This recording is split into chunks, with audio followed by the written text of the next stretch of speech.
Hello and welcome to another PH video blog. Today I am in LA for the Motorshow, and what I thought to do is give you a quick kind of high-speed tour of the event, pick out some of the most interesting cars on display and talk to you about them in a little bit more depth as we go. Right, let's get to it.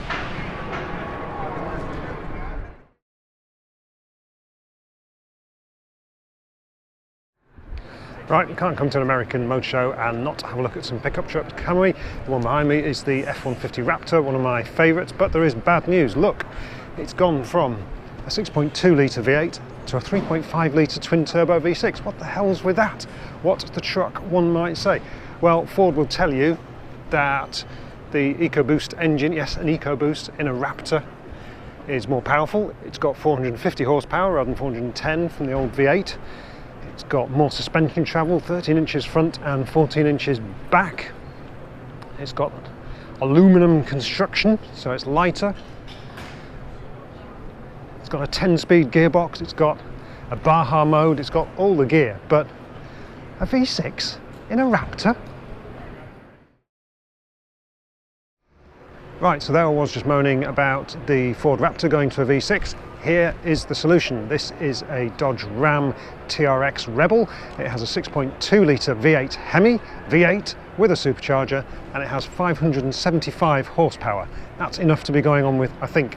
It has also 13 inches of suspension travel, which should be enough for getting over your average speed bump.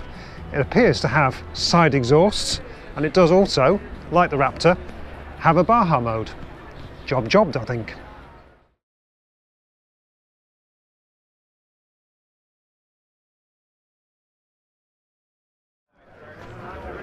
Right, so this is the new Porsche 911 RSR, Porsche's top flight racing GT car for GTE and Le Mans and the IMSA WeatherTech Championship here in the States. Quite a piece of kit.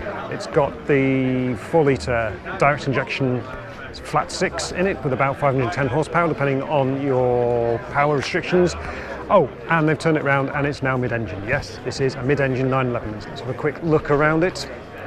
It's got the rear wing from the 919 hybrid, the indented roof from the GT3 RS, that's a proper homologation car, and it looks badass.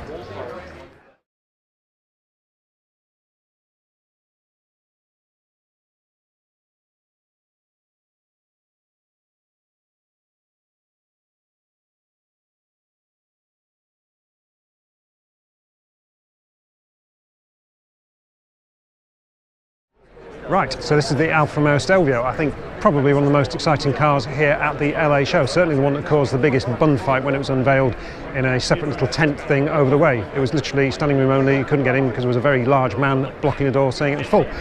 What can I tell you about this? Well, it's about the size of a Macan, but it has 510 horsepower from its twin-turbo Ferrari-engineered V6.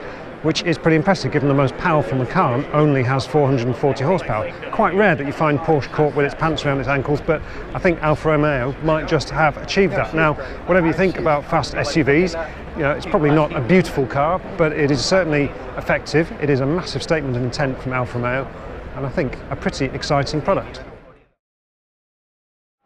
Right, here we are at Mercedes. It seems strange to be at an American motor show and fixating so much on European cars, but this is the new E63 AMG and it has a big V8 in it, which is of course pretty popular over here. They do love a V8. Big? Okay, it's not quite as big as before. It's the 4 litre Hot V downsized engine, but it has 612 horsepower, 4-wheel drive, but you can disable it into what they're calling a drift mode, which we look forward to trying out in a couple of weeks when we go on the launch. Now, this isn't the only thing at Mercedes. If I can get around to the Maybach, we have the S650 Maybach, which is basically a blinged out S-Class cabriolet, but blinged out in some style.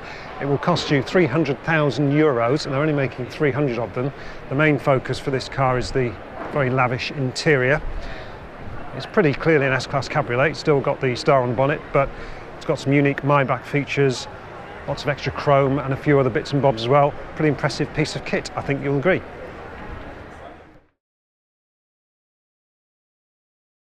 Right, here at Jaguar, and another very, very important car indeed. This is the I-Pace. It's officially a concept. It's an electric car.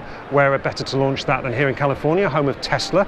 This is really the first mainstream response to what Tesla's been doing, and it's quite surprising really that nobody else has really squared up to them. But the I-Pace is officially, it's not a production car yet, but they will be selling it in 2018, so that shows you how far they are down the development path. It's got a unique electric platform using the battery cells in the floor pan as a structural member, off which motors are hung front and back. It's got 400 horsepower in total, 320-mile range, so it's a pretty impressive riposte to what Tesla has been doing with the Model X and all those other models. It's got some different styling because of the freedom to lay the car out as they want, so it's a lot more cab forward than Jaguars have been traditionally. And I've got to say, I think it's a pretty successful effort, and it'll be interesting to see how it does when it comes out in a couple of years' time. So there we go. I hope you enjoyed our whistle-stop tour of the LA Auto Show 2016. We will of course be talking about all of the cars that we featured here in more depth on the PistonHeads.com homepage, and we look forward to driving them all in due course.